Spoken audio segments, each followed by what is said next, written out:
The 2016 NFL playoffs began this past weekend, and today I'm going to be breaking down all of the matchups that occurred this past weekend.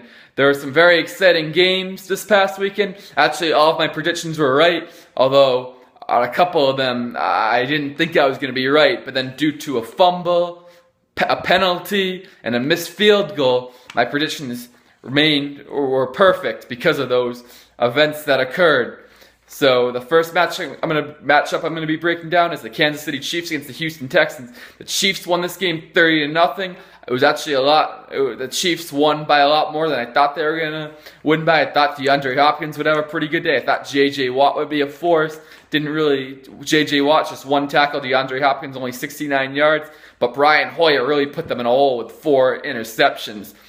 Kansas City was just dominating. Niall Davis took the opening kickoff and returned it for a touchdown. Jeremy Maclin was pretty quiet, but Travis Kelce had a huge day with 128 yards. And then Spencer Ware got 69 yards and a touchdown. Conley also got a touchdown too. So I was very impressed with Kansas City. They did a lot better than I thought they would do. I predicted them to win, but 30-0, I didn't see that coming. And I think the Kansas City Chiefs are really going to challenge the New England Patriots. Don't be surprised if the Chiefs win that game. Next matchup I'm going to be breaking down is the Pittsburgh Steelers against the Cincinnati Bengals. The Steelers won this game 18-16, but it was a nail biter. I predicted it was going to be a nail biter. I thought it was going to be a little higher scoring, but it was a very exciting game to watch. Roethlisberger, he didn't have a huge day, but he was just okay. But don't have the stats in front of me now.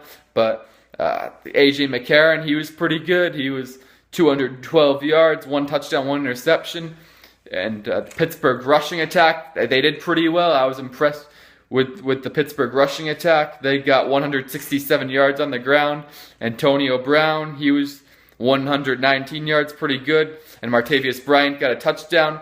But Cincinnati, how do you lose that game? Landry Jones was in the game after Roethlisberger got hurt, and he threw an interception. And then after Landry Jones threw an interception, then Jeremy Hill fumbles the first play after that happens, and then Roethlisberger throws an incomplete pass to Antonio Brown, but Vontaze Burfict gets a late hit, which made the Pittsburgh field goal a lot closer. So shame on Cincinnati in this game. Pittsburgh did not deserve to win. Roethlisberger got hurt, but Landry Jones was sticking up the joint, so he had to come back in. And Roethlisberger did his job when he came back in the game. Next game I'm going to be breaking down is the Seattle Seahawks against the Minnesota Vikings. Seattle won this game 10-9, but Blair Walsh missed a 27-yard field goal that would have given Minnesota the lead with about 20 seconds to go. I was impressed with Minnesota's defense. They really came to play. It was a really cold game, so I didn't expect it to be too high. When I predicted this game, I thought it was going to be higher score. I didn't realize how cold it was going to be.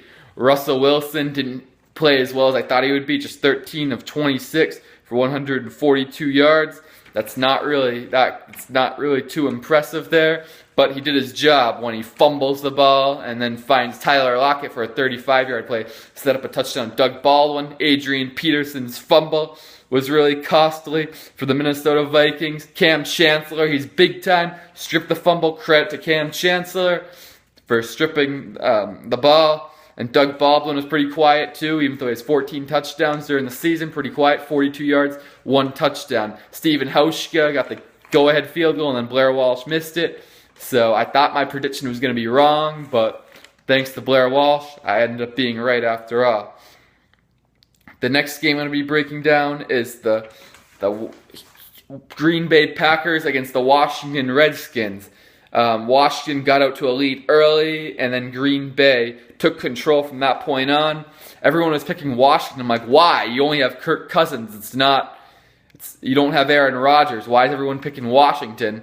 And I don't know. No one was picking Green Bay for some reason. But I knew Green Bay would win. I said 24-20. Green Bay did a little better than 24 points.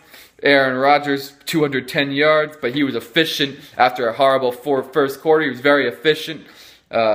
James Starks, Eddie Lacy, very solid on the ground. 2 touchdowns each. Both got over 50 yards rushing. And then James Jones got 81 yards. Davante Adams and Randall Cobb with touchdowns.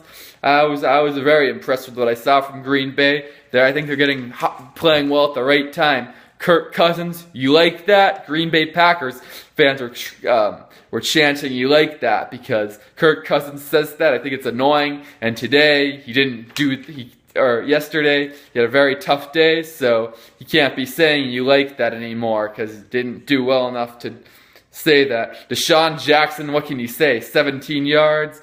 Jordan Reed had a big day with 120 yards, but Kirk Cousins just 2 touchdowns. But when it was in the fourth quarter, nothing. Aaron Rodgers was clutch. Green Bay deserved to win this game.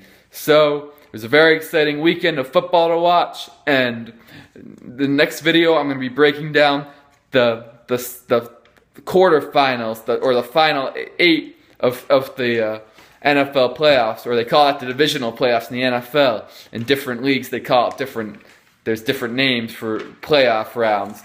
So I'll be rooting for the Seattle Seahawks to try to go to the Super Bowl. I think it's good. I'm hoping it's the Chiefs and the Seahawks in the Super Bowl. I haven't decided if that's my prediction yet or not, but that's what I'm hoping will happen. Have a good day.